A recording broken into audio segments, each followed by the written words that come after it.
নমস্কার দর্শক বন্ধুরা, আমার চ্যানেলে সবাইকে স্বাগতম। আজকে আমি নিয়ে চলে এসেছি চিকেন, একদম পাতলা আলু দিয়ে একটা ঝোল বানাবো। সুন্দর মশলা চিকেন। এটা আপনারা একবার না একবার ট্রাই করবেন আমার মতন করে। By the way, my channel food paradise. এখন আমি সব উপকরণগুলো আমি রেডি করে নেব। এটা আমি নিয়েছি 500 চিকেন, আর নিয়ে নিয়েছি সাইডে আমি এরকমভাবে মশলাগুলো অলরেডি সবগুলো আমি কেটে এগুলো আমি এটা রেডি করে রেখে দিয়েছি। তো এরকমভাবে আমি প্রসেসগুলো রেডি করেছি, আপনারাও করে নেবেন। তো এখন আমি ডিরেক্ট চলে এসেছি কড়ার মধ্যে। তো কড়াইতে অল্প একটু সরষা তেল দিয়ে আমি অল্প তেলেই আমি রান্না করি।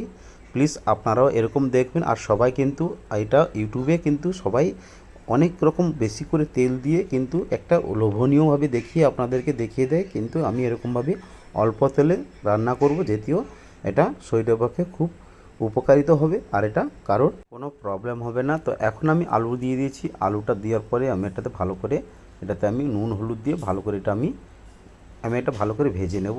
এটা ভালো করে রোস্ট করে আমি ভেজে নেব, কারণ আলুটা এরকম ছোট আলু গোটা গোটা দিয়ে আমি এটা রান্না করছি। তো এটা মাংসের মতন খুবই সুন্দর টেস্টিফুল হবে। তো এটা এরকমভাবে একটা আলুটা কিন্তু রেডি হয়ে গেছে। জাস্ট এরকমভাবে আমি লাল করে নিয়ে নিয়েছি।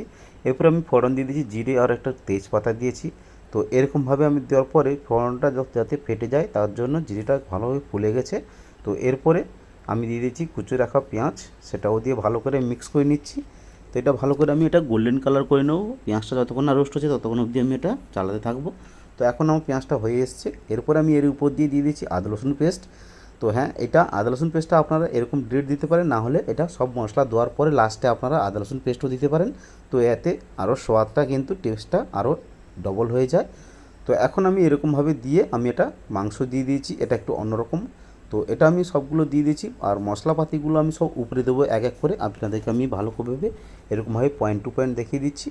তো এখন আমি দিয়ে দিয়েছি এটা মাংসটা কষার পরে আমি দিয়ে দিয়েছি টমাটম কুচিয়ে রাখা, দু তিনটে কাঁচা লঙ্কা এরকম চিড়ে আমি একসঙ্গে আমি দিয়ে এটা ভালো করে মিক্স করে নিয়েছি।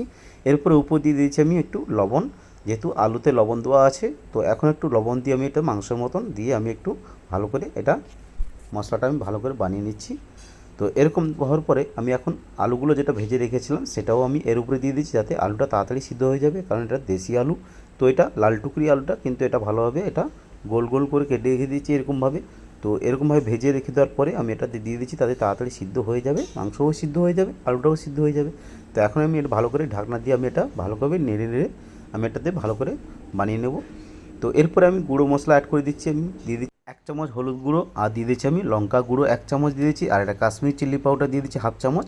তো এটা কালারের জন্য। আর দিয়ে দিচ্ছি আমি ধনে পাউডার 1 চামচ দিয়ে দিচ্ছি।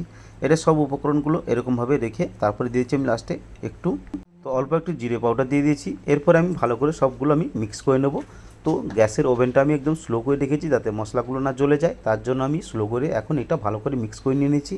তো এটা মিক্স করে ভালো করে নিয়ে নিচ্ছি। এরকমভাবে আমি আর একটু ভালোভাবে আমি এটা নেড়ে চেড়ে আমি অল্পখানি একটু জল আমি মশলার জন্য আমি যাতে গুঁড়ো মশলা দিয়েছি তার জন্য একটু মশলাটা আমি দিয়ে এটা ভালো করে আমি কষে নেবো, এটা যাতে না লেগে যায়। সেরকমভাবে একটু স্লো থেকে মিডিয়াম করে দিয়েছি আমি। এবারে মশলাটা কিন্তু ভালোভাবে পেকে যাবে, আর একটু আমি ঢাকনা দিয়ে দেবো 1 মিনিটের জন্য। তো এরকমভাবে ঢাকনা দিয়ে আমি এটাতে তুলে নিয়েছি। দেখুন কালারটাও সুন্দর চলে এসেছে। এরকমভাবে মশলাটা কষিয়ে কষিয়ে রান্না করলে খুবই সুন্দর টেস্টিফুল হয়। তো এখন এরকমভাবে আমি এটা ভালো করে আরও একটু কষে নেবো, যাতে গ্রেভিটা কিন্তু বা এটা মশলাটা ভালোভাবে আমি এটা কষে নেব। তো এরকমভাবে আরেকটুভাবে আমি এটা 1 মিনিট ঢাকনা দিয়ে দেবো। তো ঢাকনাটা এরকম দিয়ে দিয়ে আমি রান্না করব, যাতে মশলাটা ভালোভাবে এটা শুকিয়ে যায়। তো এরকমভাবে কষা হয়ে গেছে, তেলটাও ভালো যতক্ষণ না বেরোচ্ছে ততক্ষণ আমি কষিয়ে কষিয়ে রান্না করছি। তো এখন তেলটা দেখুন যতগুলো তেল দিয়েছিলাম ততটুকু ভেসে চলে এসছে। তো এরকমভাবে সোয়াদ টেস্টিফুল চিকেন এটা গ্রামীণ অঞ্চলের মতন বানাচ্ছি আমি। আর এটা গ্রামের আলু, একদম আমাদের বাড়ির আলু। তো এখন আমি এরকমভাবে আমি কষার পরে আমি জল দিয়ে দিচ্ছি আমার পরিমাণ মতন পাতলা। এটা আমার পরিমাণ মতন আমি পাতলা ঝোল করব এটা মাংসের। তো এখন আমি জল দিয়ে দিচ্ছি আমার পরিমাণ মতন। তো আপনারা চাইলে আপনাদের মতন জল দিয়ে দেবেন। তো এখন এটা ফোটার জন্য আমি গ্যাসটা একদম হাই ফ্লেমে রেখে দিয়েছি, আর উপর দিয়ে আমি একটু ঢাকনা দিয়ে দিয়েছি 2-3 মিনিটের জন্য। তো ঢাকনা দেওয়ার পরে আমি এরকমভাবে স্লো করে দিয়েছি। এরপরে দেখুন মাংসের কালারটাও সুন্দর চলে এসছে। এরকম সুন্দরভাবে রান্না করলে খুবই টেস্টিফুল। এরপরে আমি দিয়ে দিচ্ছি উপর দিয়ে একটু গরম মশলা। তো এটা উপর দিয়ে আমি গরম মশলাটা দিয়ে দিচ্ছি, যাতে মশলার মধ্যে আমি দিই না, এটার মধ্যে ফ্লেভারটা কিন্তু খুব চলে আসে তাড়াতাড়ি। তো এতে সুন্দর টেস্টিফুল হবে, উপর দিয়ে আমি ফ্লেভারটা হয়ে যাবে খুব সুন্দর। তো এটা চাইলে আপনারা কাস্তুরি মেথিও দিতে পারেন, আর না হলে একটু ধনেপাতা দিয়ে দিতে পারেন। তো এখন মাংসটা আমার হয়ে এসছে, আর আলুটাও ভালো সিদ্ধ হয়ে গেছে। রেসিপিটা যদি ভালো লেগে থাকে লাইক শেয়ার কমেন্ট এবং সাবস্ক্রাইব করা অনুরোধ রইল।